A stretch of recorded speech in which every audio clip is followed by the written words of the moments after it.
Okay बच्चों, आगे से स्टार्ट करते हैं। मोहनजोदड़ो ये एक नियोजित शहर था। जैसा मैंने आपको बताया, नियोजित का मतलब हो गया कि जिस शहर को प्लानिंग के साथ बसाया गया था।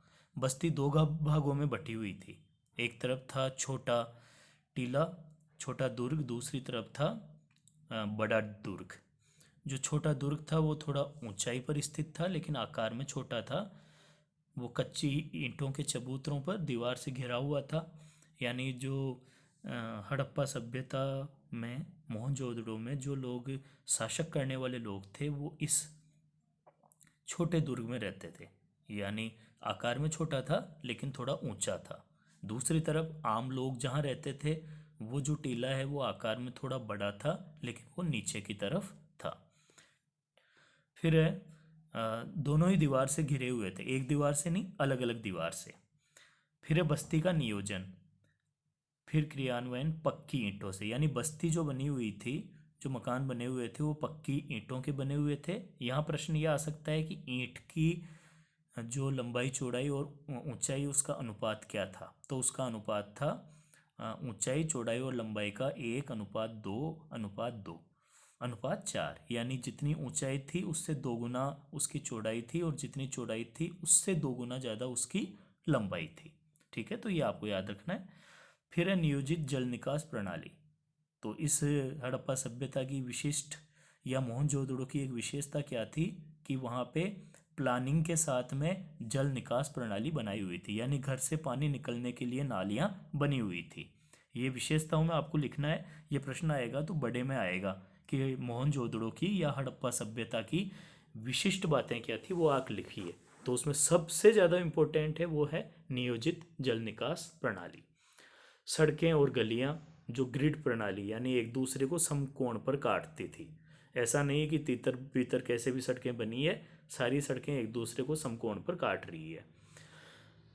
फिर है घर की एक दीवार का गली से जुड़ना आवश्यक था। यानी गली, जो घर बना हुआ है उसकी एक दीवार गली से जुड़ा हुआ था। तो इसका मतलब यह है कि गली के किनारे पर ही सारे मकान बने हुए थे, और घर गली के बाहर जो है, बाहर जाके मेन रोड थी, वो एक दूसरे को समकोण पर, जो गलियां निकल रही थी समकोण पर काट रही है। यानी पूरी तरह से व्यवस्थित शहर है। आपको याद क्या रखना है? एक तो नियोजित जल निकास प्रणाली, दूसरा सड़कें और गलियां है वो ग्रिड प्रणाली, यानी एक दूसरे को काटती हुई समकोण पर है, ये है। दूसरा है कि गृह स्थापत्य, यानी घर बने हुए हैं, उसकी क्या विशेषता है घरों की।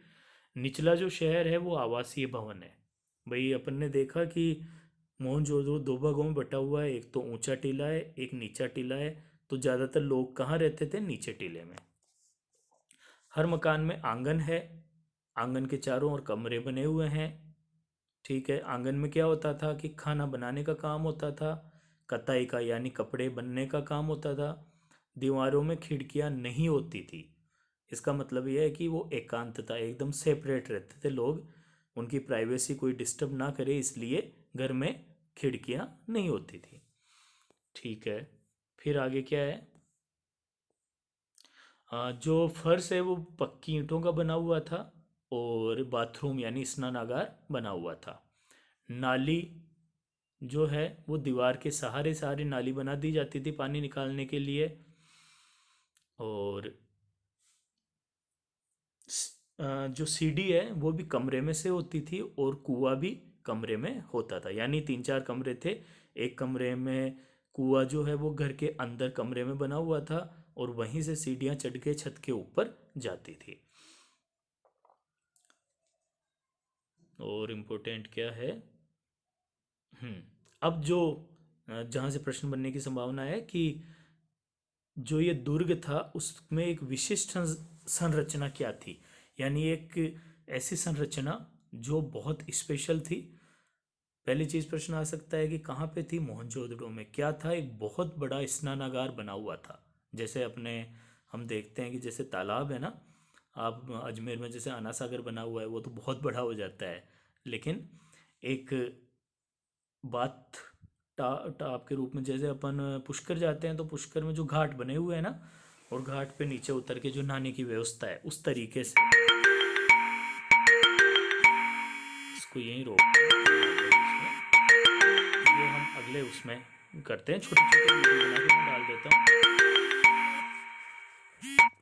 तो आप उन वीडियो को देखते रहो, जॉइंट करके नहीं डालूंगा, 10-10 मिनट के डाल रहा हूँ, आप उनको देखते रहो, आपके ये चैप्टर समझ में आ जाएगा।